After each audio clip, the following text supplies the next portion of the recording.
Hello everyone, welcome to the end of August and the start of our new series, The Peace of God. Because our God is a God of peace, it makes sense that we as followers of Him should also have peace in our lives. So this week we're going to get into the story of Gideon a little bit and kind of use his example of how to have the God of peace in our lives. If you look at Gideon's story in Judges, you can see that he was not exactly someone that saw himself as a great man or anything special. He didn't see himself as a great warrior or a swordsman or even a dynamic or influential leader. He was simply a survivor in a difficult day of Israel's history.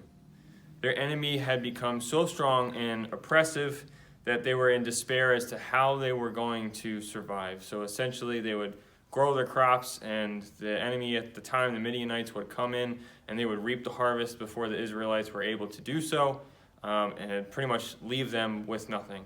So we find Gideon. He's set up his little area in like a wine threshing floor area. So he's got his little corner and he's taking care of his bit and his piece of the puzzle here. And we see that, he's kind of just a unassuming young man. He's there, and then all of a sudden the Lord proclaims to him, "The Lord is with you, mighty warrior." And we can see by reading the scriptures that Gideon was not really impressed by God's decree of him being a mighty warrior. He essentially kind of just said, pardon me, like, excuse me, are you sure you're talking to the right guy here? I'm kind of just hiding out in this place where hopefully the enemy won't find me as I grow my crops, and there's nothing really special about me. So he didn't see himself as anything special, and he kind of at this point probably questioned a little bit if God was even with him and with his people anymore.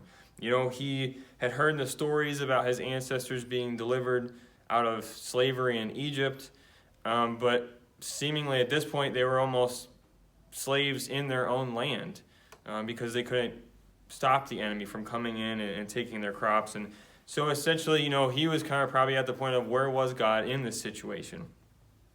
So God was not bound in the past, though. He was focused more on the present and planning for the future of his children. So he reminded Gideon, "I am with you and I will be with you." Gideon was still not convinced that God had found the right person. He confessed personal inferiority, weakness, and fear, but God still saw what he could become.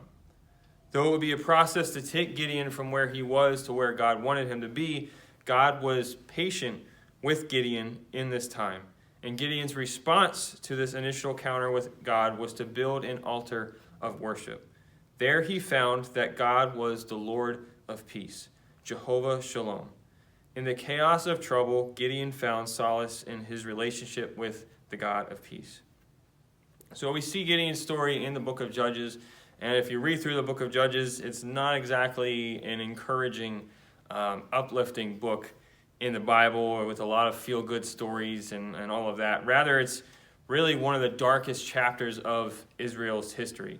It's the written record of their kind of downward spiral and continual disobedience to God, and the time after time that they would kind of find themselves in a place so low eventually that they would return to God, and God would send a judge. God would send someone to help lead them out of that, and then they would go through a period without that and go down into the spiral again.